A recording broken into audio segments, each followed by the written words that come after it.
काल के शुरुआत के कालखंड का एक अनुभव बताता हूं। मैं नया नया मुख्यमंत्री बना था। सरकार वरकार की दुनिया से मेरा कोई नाता ही नहीं था, मैं बहुत दूर था। अचानक काम आया था तो मैंने एक कार्यक्रम बनाया था।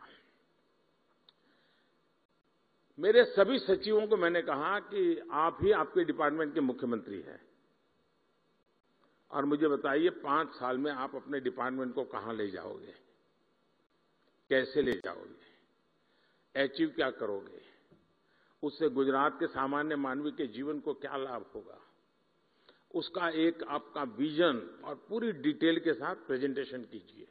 ये मैंने सभी विभागों के सचिवों को कहा और हर दिन शाम को 5 बजे सभी मेरी मंत्रिपरिषद के मंत्री और सभी सचिव हम बैठते थे और एक सचिव आकर के अपने विभाग का पूरा प्रेजेंटेशन देते थे, फिर डिबेट होती थी। सभी सचिव, जो पहले भी कोई एग्रीकल्चर सचिव रहा होगा वो भी वहां बैठा हुआ है, सब लोग अपने अपने विचार रखते थे, डिबेट होती थी, हमारे मंत्री भी डिबेट करते थे। मैं सुनता रहता था, सीखने का प्रयास करता था। एक दिन, और ये कार्यक्रम मेरा करीब महीने भर चला था और शाम को 5 बजे शुरू होता था, रात 10 बजे तो बड़ी मुश्किल से घर जाने की इजाजत मिलती थी और बड़ा ही इंटेंस वो कार्यक्रम चला और शायद हिंदुस्तान के इतिहास में पहली बार ऐसा हुआ होगा। तो मेरे यहां उद्योग के जगत के संबंधित प्रेजेंटेशन हुआ। आने वाले दिनों में वो औद्योगिक क्या क्या देखते हैं, आने वाले दिनों में औद्योगिक विकास कैसा होगा, सारा बता रहे थे। तो कार्यक्रम पूरा होते ही शिक्षा सचिव मेरे पास आए, क्योंकि दूसरे दिन शिक्षा सचिव का कार्यक्रम था। उसने कहा, साहब मैं कल नहीं कर पाऊंगा। मैंने कहा, क्या बात करते हो भाई, 1 महीने पहले आपको तैयारी करने के लिए कहा और आप लास्ट मोमेंट कह रहे हैं मैं नहीं कर पाऊंगा। उन्होंने कहा, तैयार तो है, मैं कर सकता हूं, लेकिन आज जो मैंने औद्योगिक विकास का जो प्रेजेंटेशन देखा उसको देख करके मुझे लगता है कि हमारा उनका कोई मेल ही नहीं है। हम बाएं जा रहे हैं, वो दाएं जा रहे हैं। तो मैं इसकी लाइट में मेरे जो प्रेजेंटेशन है उसको मॉडिफाई करने के लिए मुझे समय चाहिए, तब जाकर के हम एक इंक्लूसिव ग्रोथ की दिशा में साथ मिलकर के शिक्षा हो, इंडस्ट्री चल सकते हैं।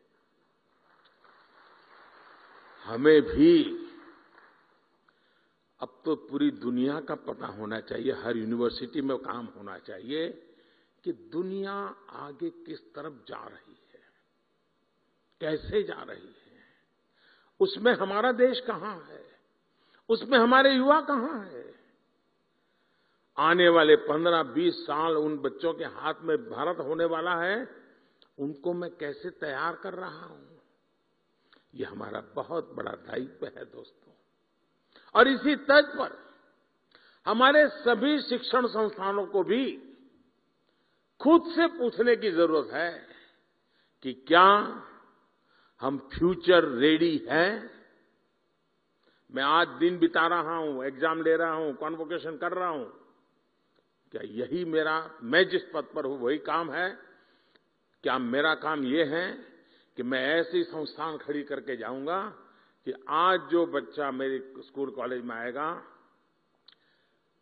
आजादी के जब 100 साल होंगे, जब वो बहुत बड़ी महत्वपूर्ण भूमिका निभाता होगा, तब मेरा देश वहां पहुंचेगा। मैं वो व्यवस्था आज पैदा करके जाऊंगा। आप सबको वर्तमान को संभालना है, आपके पहले जो करके गए हैं उसको आगे बढ़ाना है, लेकिन आज जो काम कर रहे हैं उनको फ्यूचर के लिए ही सोचना होगा और व्यवस्थाएं फ्यूचर के लिए विकसित करनी होगी।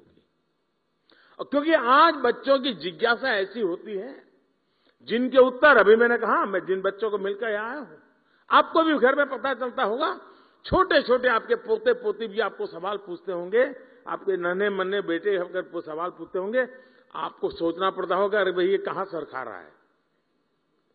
वो सर नहीं खा रहा है, आर का सर उसको जवाब नहीं दे पा रहा है दोस्तों, वो सामने